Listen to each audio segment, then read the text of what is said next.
မင်္ဂလာပါတော့ရှင်မင်္ဂလာတကယ်ကိုမင်္ဂလာပေါင်းတဲ့ခါညောင်းတဲ့နဲ့ခင်းပါပဲအခုလိုမင်္ဂလာပေါင်းတဲ့ခါညောင်းတဲ့အချိန်ခါကြီးပါဖြစ်မင်္ဂလာစကားကိုစပြောရမယ်ဆိုရင်ဟော်ရီယာကျွန်တော်တို့ရဲ့ရာဇုံအမေကိုရစ်ချန်နဲ့မတ်ရှူရဲ့သမီးမပန်းနုတို့ရဲ့မင်္ဂလာပွဲကိုဂုဏ်ပြုတဲ့တင်တယ်ကျွန်တော်တို့ရဲ့မိတ်ဆွေချစ်တီးတဲ့ထဲကနေပြီးတော့ဒေါ်ရွှေဦးတို့ပေါ်မှာတင်ရှိနေတဲ့အကျွေးတွေအားလုံးကိုလျှော်ပေးလိုက်ပါလေခင်ဗျာရှင်ဟိုအကျွေးလျှော်လိုက်ပြီဟုတ်လားဟုတ်ပါတယ်ဗျာဟုတ်ပါတယ်ဒါနဲ့ပဲကောက်အောင်မလဲဗျာဟော်ရီယာတကြီးကလည်းပဲမနေတာဟုတ်လေဗျာမင်္ဂလာပွဲပါလက်ဖွဲ့နေလဲစေကနဲ့နွားရရှင်ဒါလည်းမကသေးဘူးအခုလက်ရှိစင်းပေးထားတဲ့အရာဆိုရင်ရွာရှိပိုင်းကတထေးကိုကျော်သားကရာစေကနဲ့နွားရရှင်နဲ့ဗျာဒါလည်းမကသေးဘူးဗျာဟိုရွာနောက်ပိုင်းကတထေးကြီးကိုမင်းစော်ကလည်းပဲလေစိတ်စင်လာတယ်ဗျာစိတ်စင်လာတယ်ရွာတော်ပိုင်းကတထေးလေးအရှိလေးရကြတယ်တော့ရွှေစင်သားနဲ့ပလဲစင်သားနဲ့ဗျာပြီးတော့ရွာတောင်ပိုင်းကတထေးလေးကိုစောတစ်ကကြတယ်တော့ရွှေစင်သားရဲ့ရာဧက20တဲ့ဗျာဒါလည်းမပြီးသေးဘူးနောက်ထပ်တကယ်မင်္ဂလာဆောင်တဲ့အခါကျရင်လာပြီးလက်ဖွဲ့တူတယ်အများကြီးရှိသေးတယ်ဗျာအများကြီးရှိသေးတယ်ဟိုစကားကောင်းနေတာဗျာအခုလိုမင်္ဂလာရှိတဲ့အချိန်မှာမင်္ဂလာစကားပြောကြဖို့အတွက်ခပြတပီကိုခေါင်းနေဗျာဟုတ်သမီးလေးအိမ်မှာမရှိဘူးရှင်ဟာတော့ရွှေဦးရဲ့တော့ရေးကြည့်တဲ့အချိန်မှာခပြတပီကိုခင်ဗျဘဲလွတ်လိုက်တာတော့ဗျာမနေ့ညနေရပဲယောက်ျားနောက်လိုက်သွားတယ်ရှင်ဘာ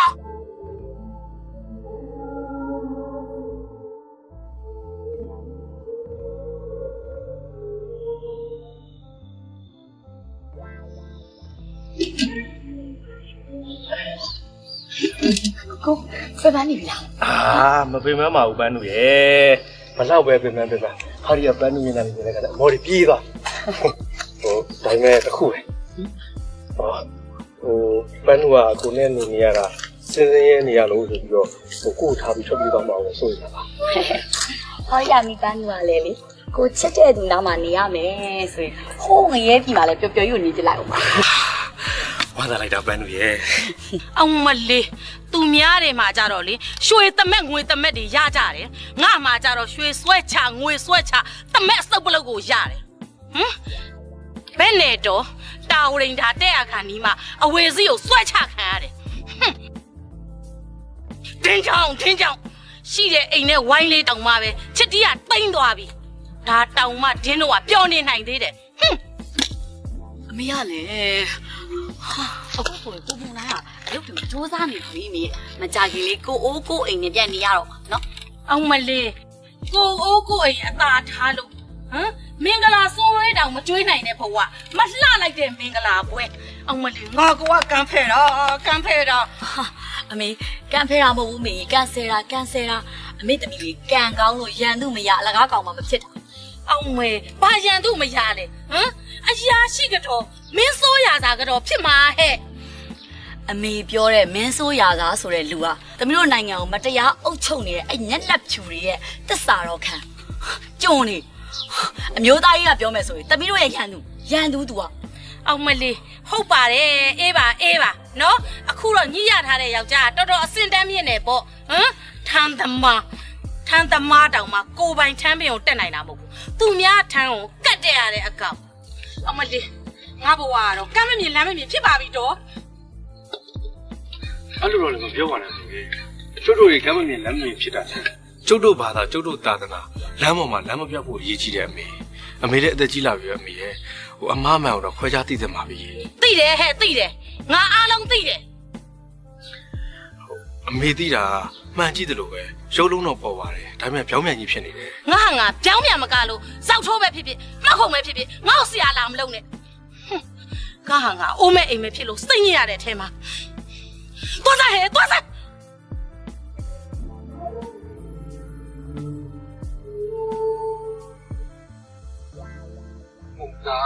မုံတိုင်းမင်းတော်ရိုက်တဲ့ကောင်ပဲကွာရှက်စရာကောင်းလိုက်တာမြင်တွေ့မြင်ရှက်တယ်တစိမ့်သိတွေ့တစိမ့်သိရှက်တယ်ဟိုကွာကျုပ်ပြတ်တာကျုပ်ပြီးဓာတ်နဲ့အောင်ထိလိုက်ချင်တယ် တကြီးပန်းနုကိုခိုးသွားတဲ့ကောင်ဘာကောင်ဘာဆင်းရှိလဲ ဘာအဆင်မှမရှိပါဘူးရာဇုံမေဖုန်းကြောင့်ကတ်စားနေလေဟိုကပ်ပြရကြီးရဲ့မွေးသားသားပါ ဟုတ်တယ်ရာဇဝတ်မင်းရောက်တဲ့နေ့ကပလင်းခွဲကြက်လို့ဖြစ်ပြီးကျွန်တော်တို့ကိုထိုးလို့လိုက်တာဒီကောင်ပဲ အဆွဲပါပြီးတော့အစိတ်ရှိတဲ့တော်တော်မျိုးပါမချုပ်ထဲမှာထည့်ထားမှအန်ဒီရဲ့ကင်းမှာတော့ဒီကောင်တခါလဲဖောင်းနှန်းထုတ်ပြီးတော့ခမ်းပလိုက်အေးမယ် ဟုတ်တယ်ရာဇဝတ်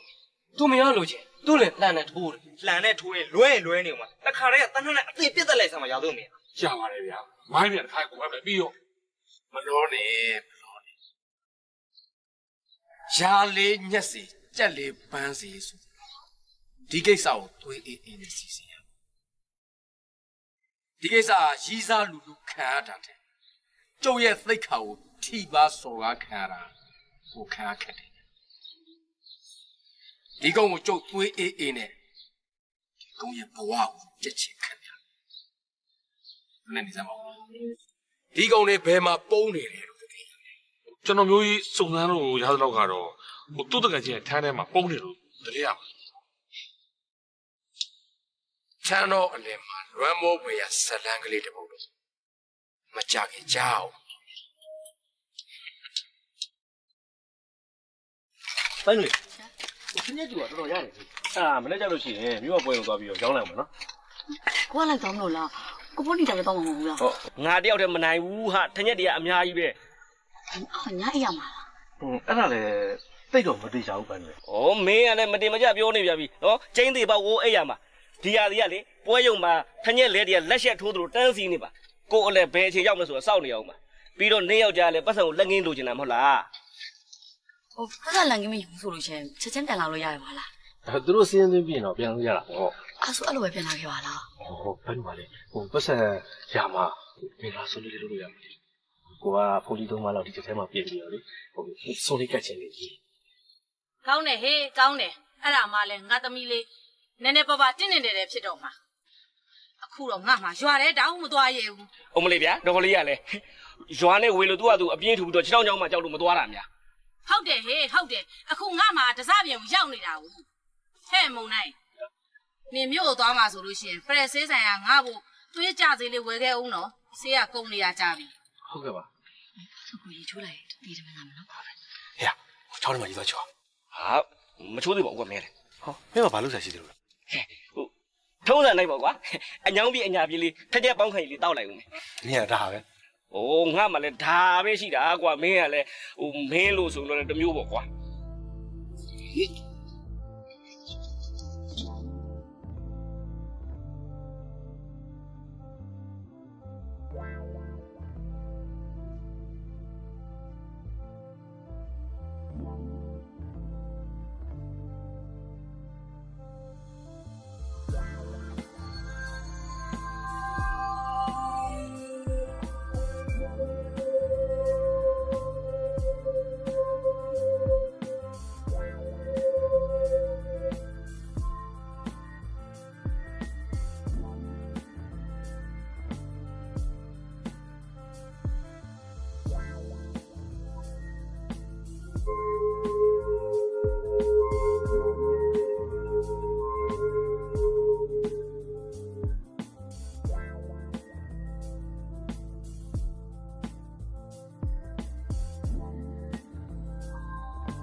မလေး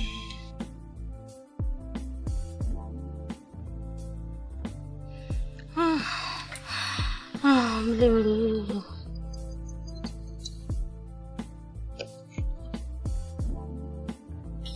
လေးအမေဘာလဲထားလဲမေဒီမကောင်းလားမေ အော်ဒီစားတော့ငပိရည်စားတာများသွားလို့နဲ့တူပါတယ်သမီးရဲ့ခေါင်းလေးတအားကိုက်ပြီးတွေးတော့မျက်စိကိုမဖွင့်နိုင်ဘူးသမီးရဲ့ အမေစီကလည်းကုန်နေမှာလားကိုမုံတိုင်းတို့ကလည်းစေးဝေးလက်ခံကြမှာပြန်အောင်ပါမေဘယ်လိုလုပ်ကြမလဲမေ ရပါတယ်သမီးရဲ့ဒီလိုနဲ့တက်တာသွားမှာပါ ဟာဘယ်ဟုတ်ပါမလဲမေနုဟောသမီးတို့ဟိုဘက်ရွာလေအုံတော့ရွာဆေးဆရာရှိမှသမီးဆေးသွားပြန်မယ်နော်မေနော် အိုးမဖြစ်ပါဘူးသမီးရဲ့နေတောင်တော်ဆောင်းနေပြီ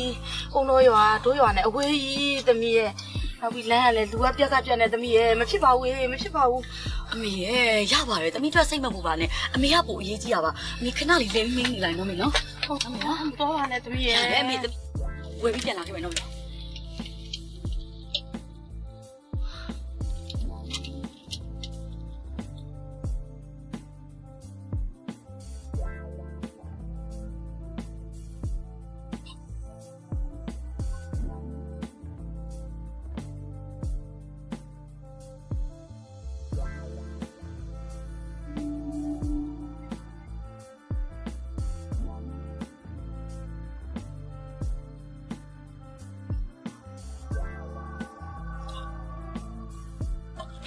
ဆရာကြီးဘယ်လိုလဲအဆင်ပြေရလား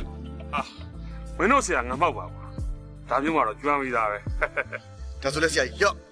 တိုက်ရမှာပစ္စည်း ဟောအေးဒီမှာမင်းတို့တွေမနှက်ပြန်ကြရင်တို့တွေစုံနေကြညာလာခဲ့နော်ငါဝေစုခွဲပေးမယ်အခုတော့မင်းတို့ခြေရဖြောက်လိုက်ကြအောင် ဟုတ်ကဲ့ဆရာကြီး ကဲဒါရောယူဒါရောယူ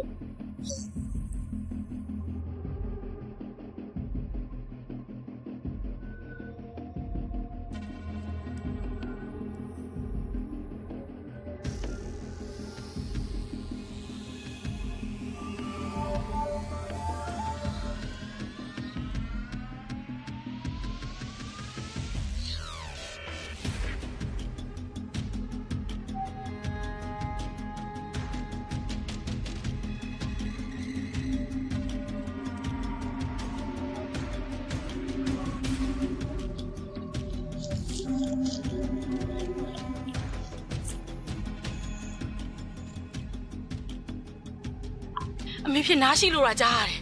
ရုံးကိုမကြုံနိုင်အောင်မလားငါသမီးရဲ့ဟုတ်လို့လားဒါနဲ့ငါသမီးလေးအမြင်မှားတာများဖြစ်နေမယ် အမေဒီလောက်လင်းလင်းရှိရှိကိုတမီးကမှားမလားအမေရဲ့အဲ့ချီရဖြောက်ငမောက်ဆိုတဲ့တမီးကြီးကလေရွာသူကြီးဥရွှေတီမဥရွှေတီအစ်စ် အမလီတူတူပြောစမ်းပါငါသမီးရဲ့တူတူပြောစမ်းပါဒီကိစ္စသူများတွေကြားရင်ခက်ကုန်လိမ့်မယ်ဒါနဲ့သမီးမျက်နှာရောသူတခြားမြင်သွားသေးလားယင် အဲ့ဒါတော့တမီးတေချာမသိဘူးတမီးလည်းကြောက်အားလာနဲ့ထွက်ပြေးလာတော့သူလည်းနောက်ကနေပါလာတယ်ပြလမ်းမှာဘလို့ပြတ်ကြံငယ်လဲတော့မသိဘူး ဒုက္ခပါပဲဒီကိစ္စကဒီမှာနေအေးမှမဟုတ်ဘူးသမီးဒီအကြောင်းတွေကိုဘလို့မှရှောက်မပြောနဲ့နော် ဟာအမေကလည်း तू မဟုတ်တာလုပ်နေတဲ့ဟာကိုပြောရမှာပေါ့ အိုးပြောလို့ဘလို့ဖြစ်မှာတော့သမီးရဲ့သမီးမှမျက်မြင်သက်သေဘလို့ရှိလို့တော့နောက်ပြီးဒီအချိန်နေမျိုးနဲ့သမီးဘက်ကဘလို့ရက်တီပေးမှမို့လို့လေတော့ကြနေငါသမီးလေးကိုအညှို့ထားပြီးတတ်နေဒုက္ခအိုးဟေးနောက်ဆုံးကုန်ပြောမယ်ဒီကိစ္စကိုညှို့ကြောက်တော့မပြောမိစေနဲ့ကြားလား သမီးကကိုမုံတိုင်းပြန်လာလို့ရှိရင်အကျိုးအကြောင်းဖွင့်ပြောပြပြီတခုခုလောက်ကောင်းမယ်စီစဉ်နေတာ မလေး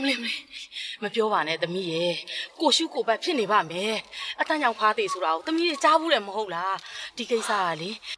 ဒီတိုင်းမသိလိုက်မသိပါတာနေတာမှကြာရင်မေးပျောက်ဖြစ်သွားပါလိမ့်မယ်သမီးရဲ့လောလောဆယ်မှာတော့ငါသမီးလေးမျက်နှာကိုသူမြင်မသွားပါစေနဲ့လို့ပဲအမေတို့ဆုတောင်းရမှာပဲအမေစကားကိုနားထောင်စမ်းပါသမီးလေးရဲ့နော်အမေစကားကိုနားထောင်ပါ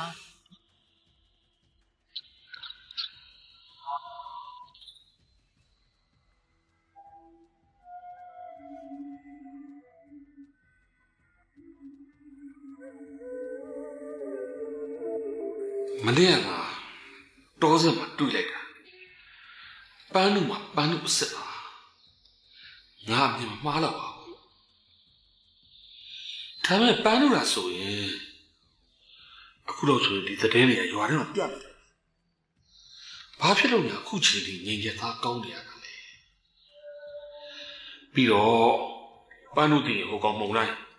သူ့အကြောင်းမဖြစ်မနေပြန်ပြောမှာပဲချီရဖြောက်ငမောက်ဆိုတဲ့ဓမြကိုကြီးကငါမနာလူတွေတိသွားကြရင် မဲပြီလားညမှုလူတက်မှုမထိန်မှုတွေနဲ့ငါတတ်ကြိုးကြရင်ကြဒါမှမဟုတ်ရင်တော့တည်တယ်ပဲဒုက္ခပါပဲဘာလို့လုပ်အောင်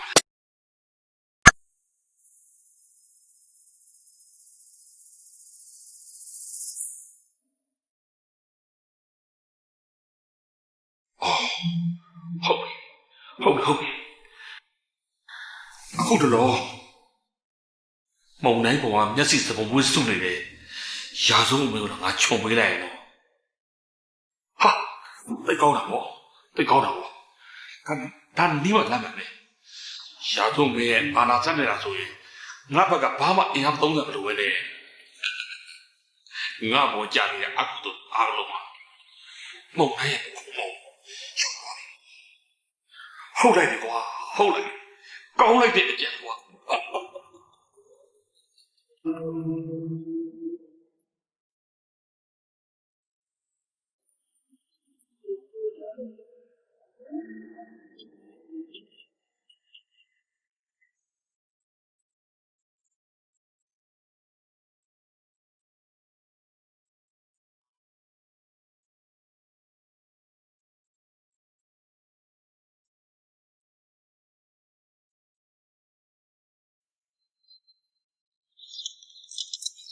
ဘန်းနုရေ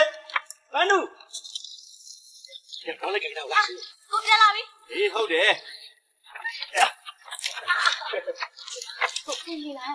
ပြေးတာဗောဒီနေ့ထင်းချင်းစီကလေအရင်ကကောင်းတာအဲ့ဒါနဲ့မင်္ဂလာဆွေးနွေးကြလို့ရှိရင်ပုံကြီးလို့လေသင်္ကန်းကပ်ဖို့တော့သင်္ကန်းတွေပါဝင်လာခဲ့တယ် ပြောစရာကြီးဒါဆိုလို့ရှိရင်ပန်းတို့ရဲ့မင်္ဂလာဥလူလေးကစီစီကားကားဖြစ်သွားမှာပေါ့နော် ဒါပေါ့ဟာနေယောက်ျားအခုလိုအလုပ်စူးစမ်းပုံမျိုးနဲ့ဆိုလေနင်တို့ခလေးရလို့ရှင်ပြတဲ့ခါကျရင်ထမင်းချောင်းစီမောင်းတီးပြီးတော့လူနိုင်အောင်ပါ ဟဲ့ကောင်မပြေးနဲ့နော်ဟဲ့ကောင်မဲပြေးမယ်ညတော့မင်းပုံလဲတော့ဒီကောင်ဟဲ့တွေငါဘာကိစ္စဟဲ့အောင်ခြေရဖြောင်းငမောက်ဆိုတဲ့ဓမယာကြီးကမင်းပဲမင်းကအဲ့ဒီမူနဲ့လာဖမ်းတာကွာ ကျုပ်နဲ့ချေပန်းကုန်းနဲ့ဘာဆိုင်လို့လဲဗျ ဘာလို့မဆိုင်ရမှာဟမ်မနေ့ကအုံးတော့ရမှာတပြောက်ဖြစ်သွားတယ်မနေ့ကမင်းဒီရွာမှာမရှိဘူးပြီးတော့အဲ့ဒီပြားမှုကမင်းနဲ့ပတ်သက်နေရလို့အဲ့ရွာလူတွေကတော့ငါတို့ကိုထွက်ဆိုထားတယ်ကွာ ကျုပ်ကမနေ့ကမှထင်းချင်းတွေမြို့ကိုသွားပြီးချောင်းနေရဗျကျုပ်နဲ့ချေပန်းကုန်းနဲ့ဘာမှဆိုင်ဘူး အဲ့ကောင်မင်းမငင်းနဲ့မင်းငင်းရင်လေကဲထဲကြမှာညင် ဒါအဲ့လိုမတရားမှုနဲ့နော်မရတော့ ကြီးရှင်မရောက်ပါနဲ့တော့ခြေရဖြောင်းငမောက်ဆိုတဲ့ဓမြရှင်ဆိုတာကိုကျွန်မသိတယ်ရှင်ကိုရှင်လည်းသိတယ် ဟာကောင်မမင်းကရှေ့အဖေကမောကငါဘာလို့ပြောအောင်ဘာပါလဲတဲ့သိ 你们洗手吗？那得洗手洗，洗我他妈这牙刷比头那我旁边的，身上来了。 မင်းကငါ့ကိုထောင်နေဖို့ပါလား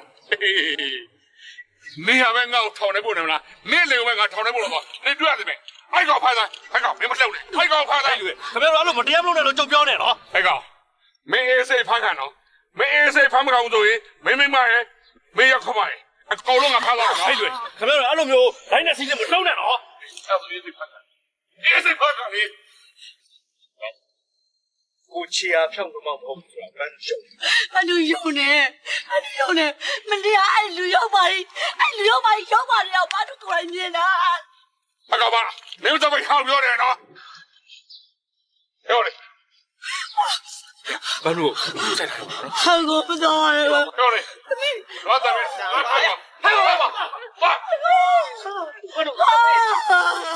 耶， ဘန်းတို့ 啊，哥，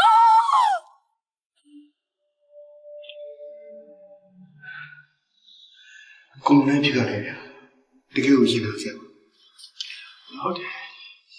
အသားတွေကလောက်ထွက်တယ်လူတွေကျုပ်ဒီထဲကိုရောက်တယ် ကျွန်တော်တို့ရဲ့ဘဝရည်လဲဇင်းလုံးကြောင့်မဟုတ်ပါဘူးဗျာတခိုးတများအမှုနဲ့ဒီထောက်ရောက်လာတဲ့တူပါဒါပေမဲ့ကိုမုံတိုင်းနဲ့ဆိုင်တော့ကျုပ်တို့ဘဝရည်တော်ပါသေးရဲ့ဗျာ ဟုတ်တယ်ဗျာကျုပ်တို့လေလက်ရှိရနေတဲ့လူဘဝကြီးလှုပ်တယ်လို့မဖြစ်တာလေဖြစ်တယ်လို့ပြီးနေလာခဲ့ကြတာ လှုပ်တယ်လို့ဖြစ်တဲ့လောကကြီးမှာဖြစ်တယ်လို့လှုပ်တဲ့သူတော့မိုင်မဲတာမရှိဘူးဗျာ ဗျာကုန်မယ်လို့ဆိုလို့ဖြစ်တဲ့လောကကြီးဟုတ် ဟုတ်တယ်လေဗျာလောကကြီးမှာခင်ဗျာဖြစ်ချင်ခင်ဗျာဖြစ်ချင်တဲ့အားလုံးလူတွေလုပ်တယ်အဲ့တော့တကယ်ဖြစ်ချင်တကယ်လို့ဟုတ်ဖြစ်ရမယ်အဓိကကိုယ့်ဘက်ကစူးစမ်းအားထုတ်ဖို့ပဲ ကျုပ်ခုလောလောဆယ်ဖြစ်ချင်တာဟောဒီအချုပ်ခန်းကြီးကနေထွက်ချင်တယ်ဗျာမှားခဲ့တဲ့အမှားတွေအတွက်ပြန်လဲပြုတ်မြင်ပြီးတော့ဘဝကိုတက်ကပြန်စကြတယ်ဗျာ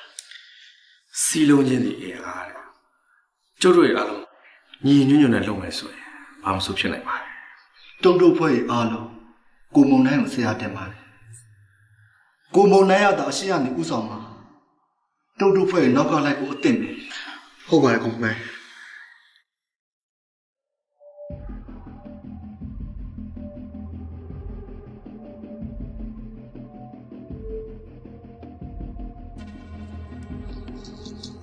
ဟာရာတော့မင်းမလားကြွပါခင်ဗျကြွပါထိုက်ပါခင်ဗျထိုက်ပါ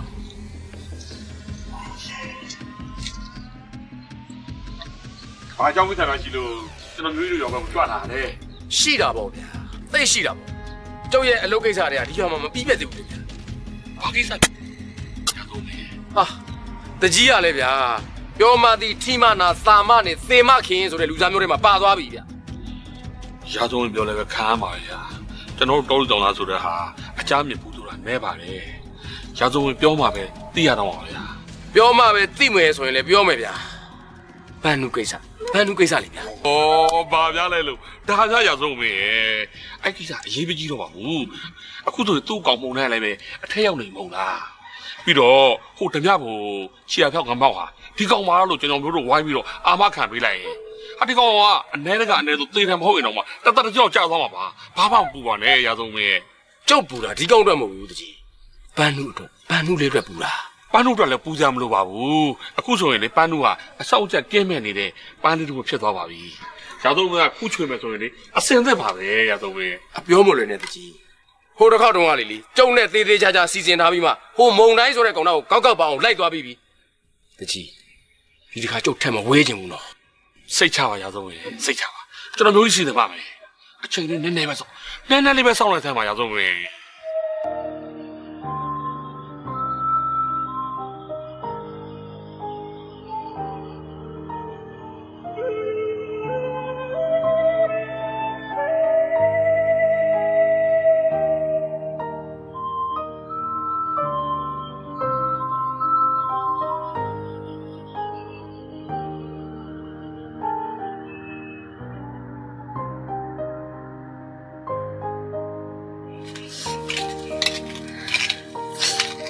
နဲ့လဲမိပန်းတို့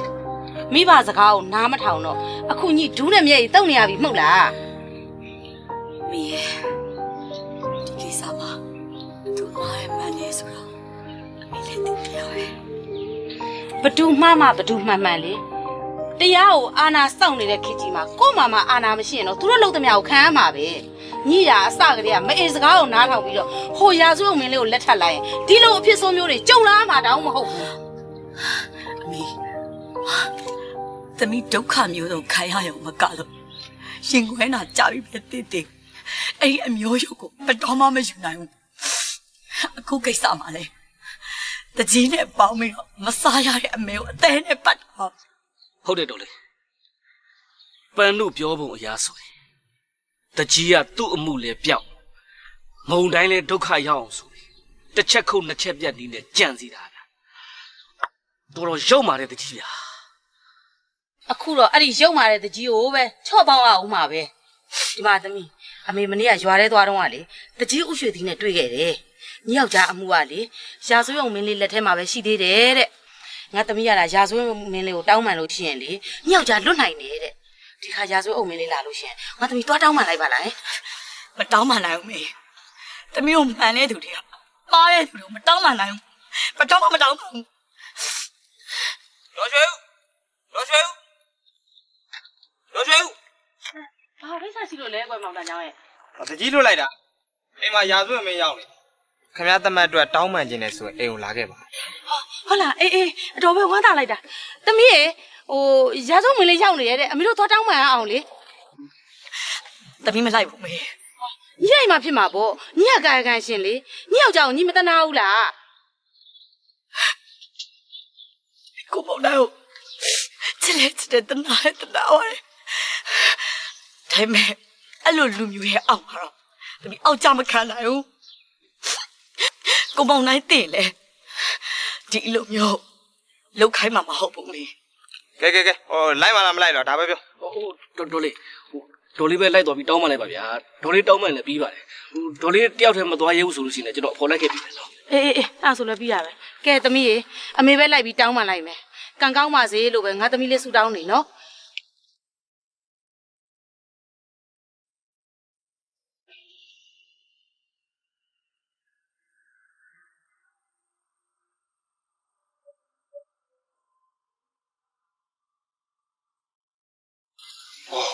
对，家总对，这没钱的呗，我刚刚买了两对。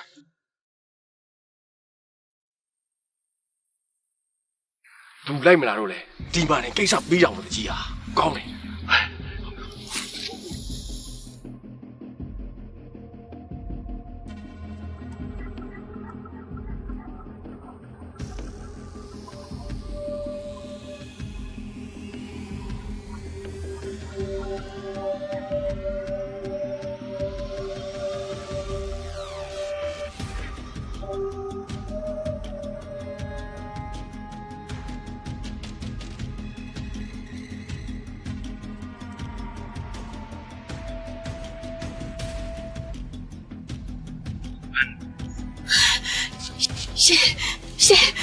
ရှင်ဘာလာလို့လာလဲဟာ ပန်းနုလေးအားငင်နေမှာရှင် ရှင်တို့မလာနဲ့နော်အခုထွက်သွားရှင်ကိုထွက်သွား ပန်းနုလေးရတယ်ထွက်သွားခြင်းမှာတော့ဒီကိုဘယ်လိုလုပ်ပြီးကိုလာခဲ့မှာလဲ ရှင်မရောက်ပါနဲ့နော်ကျမမကြည့်နဲ့နော်ရှင်မရောက်နဲ့ကျမအော်လိုက်ပါနော် ဘူးငါမကြားနိုင်ဘူးပန်းနုလေးတကယ်မကြားနိုင်ဘူး မရောက်ပါနဲ့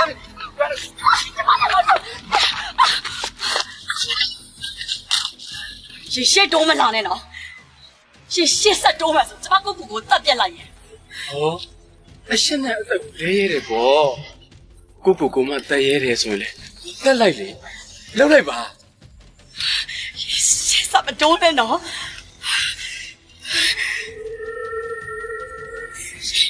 ပန်းနု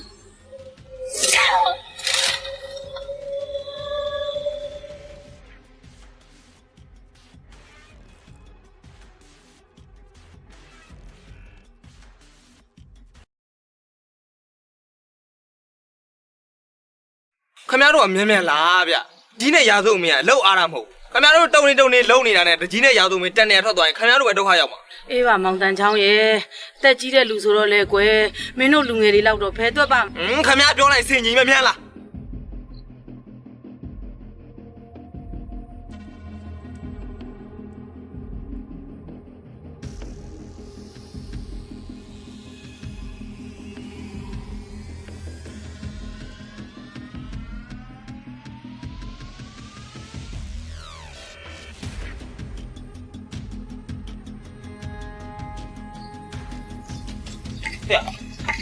ငါယူအော်တကြီးနဲ့ရာစုံပဲသွား တကြီးနဲ့ရာဇဝမရအုံတော့ရဘက်ကိုဓမြကိစ္စနဲ့သွားတယ် ဟာသွားပါပြီကွာခင်ဗျားတို့တုံနေလုံနေတာနဲ့တကြီးနဲ့ရာစုံပဲထွက်သွားပြီ အဲ့ဒါဆိုရင်လေဗျာဒီမှာရင်းနှီးချင်းတောက်နေအေးစစ်ထိုင်ဆောက်ကြတာပေါ့ ဟုတ်တကြီးတော့ကြာမှာဟိုပြီးတော့ရာဇဝမရလည်းအလုပ်ကိစ္စပြီးရတယ်မြို့တန်းပြန်มาတဲ့ ဒါဆိုရင်တော့လွဲပြီပေါ့ဟဲ့ဒုက္ခပါပဲ မလွဲပါဘူးရာစုံမင်းရွာအောင်နောက်တစ်ခေါက်လာအောင်ပါအဲ့တော့မှပဲရောကြီးတောင်းမှလိုက်မဟုတ်လား ကဲဒါဆိုရင်ဖို့နီတို့ပြန်ကြအောင် နေသမ်းပေါင်တော်လေးရာအမောပြည်လေးရင်းနှီးချင်းတောက်ပြီးတော့နားပြရစီ ဟဲ့အိမ်မှာငါသမီးလေးကတယောက်ထဲကြံခဲ့တာဟဲ့ငါစိတ်မချပါဘူးဟဲ့လာပါဖို့နီရဲ့ပြန်အောင်ပါမောင်တန်ချောင်းရဲ့ကျေးဇူးပါပဲနော် ဟာရပါ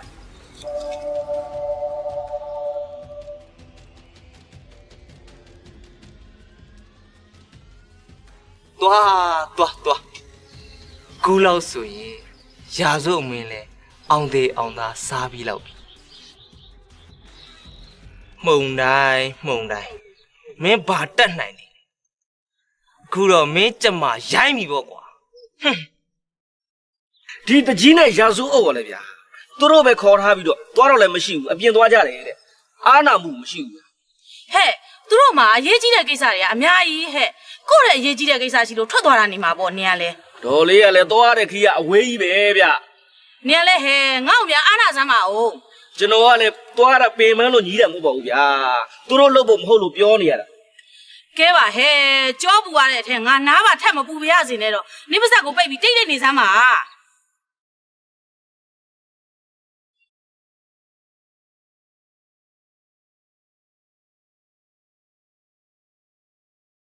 သမီးရဲ့သမီးဟမ်သမီးဘာလို့သမီးဘာလို့သမီးရဲ့ဘလို့ဒုက္ခမျိုးနေလဲချက်လို့ဒီလိုလောက်စားရတယ်အမေလာတော့မစားဘူးလားသမီးရဲ့မုန်တိုင်းလာအမေဘယ်လိုပြောရပါလဲသမီးရဲ့အမေရေကြောပါပြီအမေရေကြောပါပြီသမီးရဲ့သမီးအမေဘာကိုတော့ပါလားဒေါ်လေးဟာဒုက္ခပါပဲကွာ ငါတို့ဘုမာပြအစီလစ်တွေကိုကထူပါနေစောက်စားနေတဲ့ဗျိုင်းလို့နဲ့ချက်မိတ်စာကောင်းနေအသေးဆိုးနဲ့ပြေးပါစေဗျိုင်းစုဗျိုင်းနာဗျိုင်းနဲ့ဘုံတိုင်းနာဒီကွာဘုံတိုင်းနဲ့တော့ဗျိုင်းနဲ့ပြန်ရမယ်ဘုံတိုင်းနဲ့တော့ဗျိုင်းနဲ့ပြန်ရမယ်ကွာဟဲ့ဘာလဲနော်ငါတော့မဖြစ်ဘူးမလုပ်ပါနဲ့ဟဲ့ဒီကောင်ဘာလဲနော်မသိပါဘူးဆရာရဲ့ညာကြီးမိုးချုပ်ကောင်ယူရောက်နဲ့ရှောက်တော့ဟာယူတာငါမဟုတ်ဘူးကွာအဲ့ဒီလိုကောင်းနေနော်နေချက်နောက်လိုက်ခွေယူအာနာယူဟဲ့ပါဦး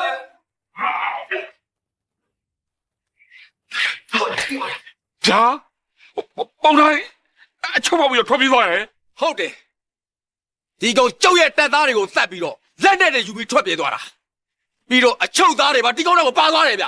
ဟာဒုက္ခပါလေဗျာဒီကောင်ကလက်နဲ့ပါသွားရဆိုတော့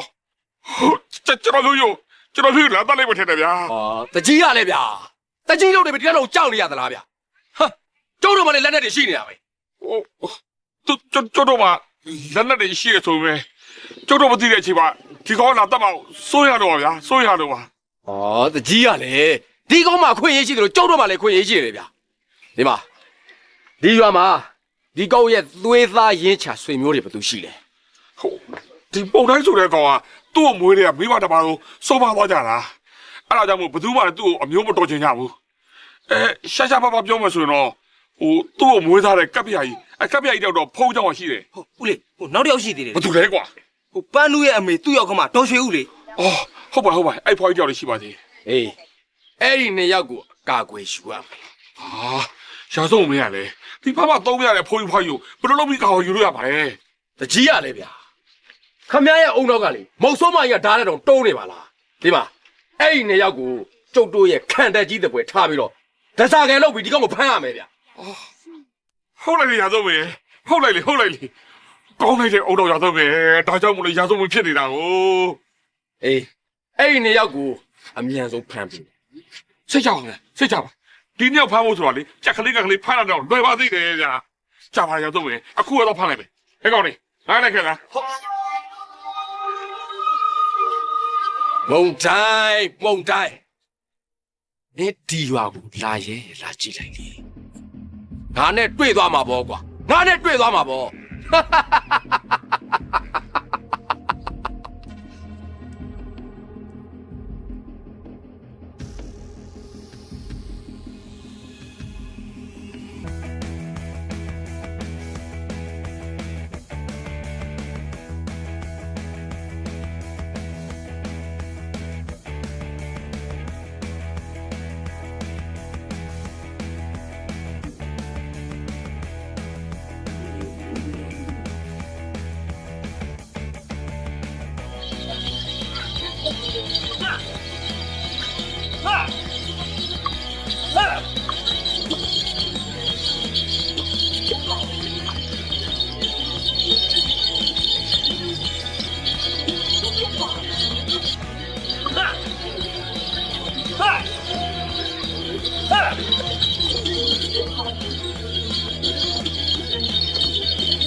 ငါမင်းသားတော့လာ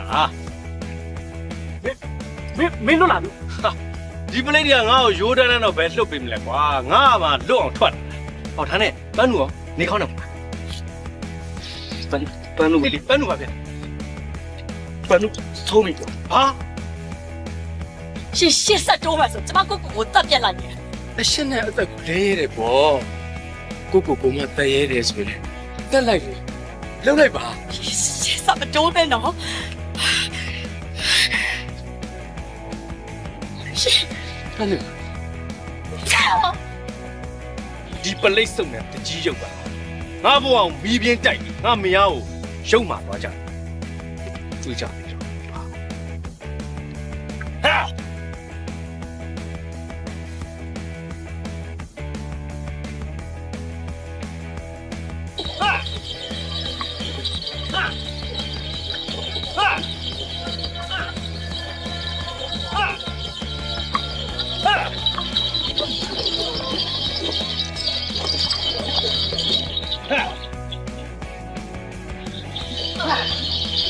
ဟောကိုမရိုင်းဟိုဘယ်သူနဲ့တွေ့ကြလို့လဲဗျာ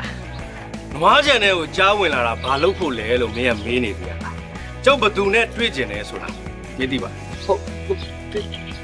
သိပါတယ် အေးသိတယ်ဆိုလို့ရှိရင်မင်းတို့ရဲ့မိစ္ဆာတကြီးအခုပဲတော့တယ် ဟုတ်တကြီးကအိမ်မှာမရှိဘူး ဟာမင်းကသစ္စာတော်ကံပြီးပြီးဘူးတလုံးဆောင်အိုတော်မစင်းရုပ်ဆိုတဲ့စကားကိုလက်ကင်ထားတယ်ပေါ့ဟေးဒါဆိုလည်းရပါတယ်ဟာမင်းကိုပါဇက်နဲ့မေးရမလားခဏနဲ့မေးရမလား ဟိုအဲ့လိုတော့မလုပ်ပါနဲ့ဗျာဟိုတကြီးကကိုမရိုင်းကိုမှာခဲ့ပါတယ် ဘာမှာသွားလဲ ဟိုကိုမရိုင်းရဲ့မွေးသားဖေကပ်ပြရင်းနဲ့ရောက်ကမကြီးတော်ရွှေဦးကိုရွာပြန်တုတ်တယ်မှာဖမ်းထားတယ်တဲ့အဲ့ဒါကိုမရိုင်းလာပြီးဖမ်းမခံလို့ရှိရင်သူတို့နဲ့လုံးတပ်ပလိုက်မယ်တဲ့ဟိုအဲ့ဒါကျွန်တော်ပြောတာမဟုတ်ဘူးနော်အဲ့တကြီးကကျွန်တော်မှာခဲ့တာပါဟာကျွန်တော်တို့မတက်ပါနဲ့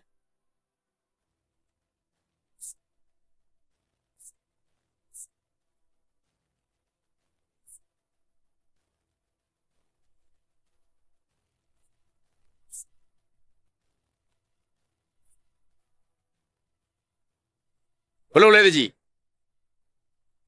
ခမားလူကဒီဘာမဟုတ်တဲ့လူနှစ်ယောက်ကိုသူ့အသက်ကိုစွန့်ပြီးလာကယ်ပါမလားဗျာ ဒါဒီလိုရှိပါရအောင်ပဲဒီလောကမှာဒီကောင်တန်ဝန်းတွေတွေ့ရဆိုလို့ဒီလူတယောက်တည်းရှိတာကျွန်တော်မျိုးကြီးထင်ရတော့လေဒီကောင်ရောက်အောင်လာပါခင်ရောက်အောင်လာပါ ဟုတ်ပါမလားတကြီးဟာဟုတ်ပါမလားဗျာဘာမှသွေးမတော်စားမဆက်တဲ့မွေးစားအဖေနဲ့သုံးစားလို့မရတော့တဲ့သူ့ရောက်ခမကိုသူ့အသက်ကိုစွန့်ပြီးတော့လာကယ်မယ်မထင်ပါဘူးဗျာပြီးတော့ဒီကောင်ကဓမရမဟုတ်တော့ဘူးဗျာသဘုံမြင့်နေပြီသဘုံဒီကောင်ကိုသာကြောက်မဖမ်းပြီးလို့ရတော့လေကြောက်ကိုအထက်ကသခင်ကြီးတွေကကောင်းကောင်းကိုထောင်းပါ ဟဲ့ဘာသခဲလဲဘာသခဲမင်းတို့ကမစင်ကွာမစင်ငချင်းနေပြည်သူချေမတ်တယ် အဖိုးကြီး ဘာလဲမင်းကတော့ဘာပြောချင်လို့လဲမင်းက ခမကြီးတိတ်ပြီးသွေးကြွနေတယ်ပေါ့တိတ်ပြီးသက်တည်ရှိနေတယ်ဗလားဟမ်ကောင်းရကောင်း ဟမ်နင်မိုက်ဆိုင်လိုက်လားဇာနေဖေလောက်ရှိတယ်ဟဲ့ငါတို့မှဘာဖြစ်ရှိလို့နှိမ့်ဆက်နေတာလဲဟမ် ဒီမှာမရှိဘူးခင်ဗျာအသားမလာချင်းပါစပ်ပိတ်ထား ဘာလို့မဆိုင်ရမှာလဲတကြီးငရွှေသည်လူရောက်မှာနော်နင်လောက်တာလေငါမသိဘူးမှတ်နေလားဟမ်နင်လိုကောင်ကလူပြေမှာလဲစံကုန်မြေလေးနတ်ပုံမှာလဲနေစရာမရှိနင်လိုကောင်တည်းအဝယ်စီကိုစောက်ထိုးကြမယ်ဆိုတာသိရလားမိတ်ဆာပါပဲဖေး အေးအခုတော့နေအောင်ငါချင်းခရိုက်ပြီးပို့မယ်ခရိုက်ပြီးပို့မယ်ဟမ်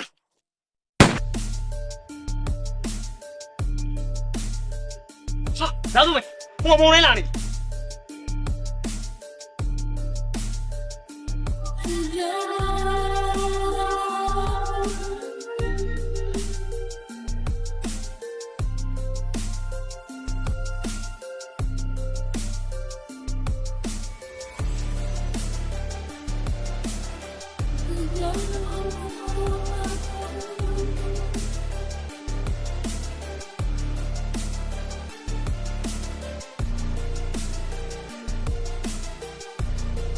ဒါတော့ဝေး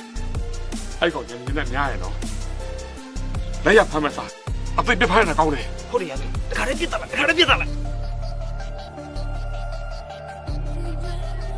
မောင်လိုက်ဒီမလာနဲ့ဒီလူတွေကလူရောက်မှာနေမလာခဲ့နဲ့ လူလေးမလာနဲ့မလာနဲ့ ဖြစ်တယ်ဖြစ်တယ်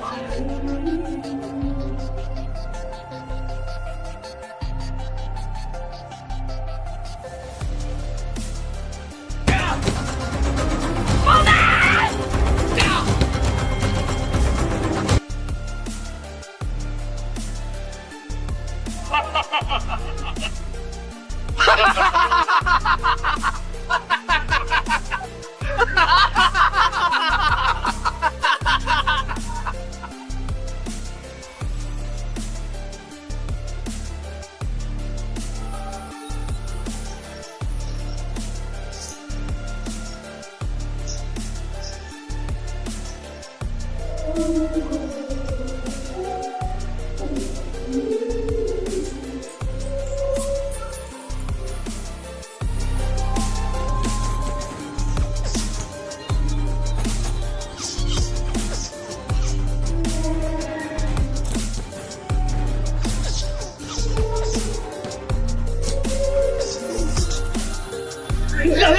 到底天天高呼，来一个不了了，我来一个他呢，来一个，别了。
看别他，然后送过来喽，然后送过来。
蒙来，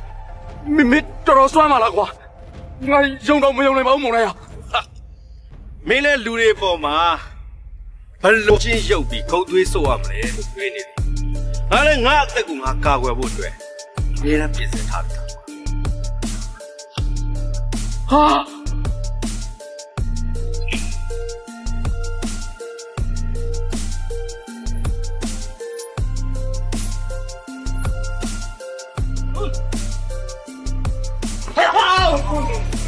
不管他说嘞，ကျွန်တော်လည်းကြောက်လို့လာဖို့လာဝေါ်ဦးလေးရမကုန်နဲ့တော်ဘာလို့သွားပါလဲ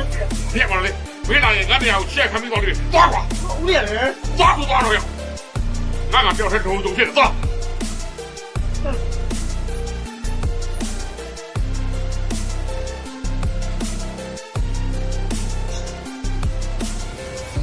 别杀我！姑娘， တကြီးဟိုပါတကြီးဟိုပါဟိုကျွန်တော်တို့သမီးအားလုံးပါလေတကြီးခန့်လို့တော့ရတာပါဟိုကျွန်တော်စိတ်တိုင်းတစ်ခုမှမပါဘူးအခုဆိုရင်ကျွန်တော်နောင်တရတော့ရတယ်ကိုမွန်တိုင်းတို့ဖွဲ့တယ်ကျွန်တော်ဝင်ပါမယ်တကယ်ပါတကြီးမှာကျင်းတယ်တကြီးမှာမင်းလို့ဦးလေးပေါ်တော့တစ္ဆာမရှိတဲ့လူငါအဖွဲတဲ့ထဲ့လေငါအတွက်တစ္ဆာပေါက်တယောက်တိုးတာပဲအဖတ်တင်ပါမလုပ်ဘူးမလုပ်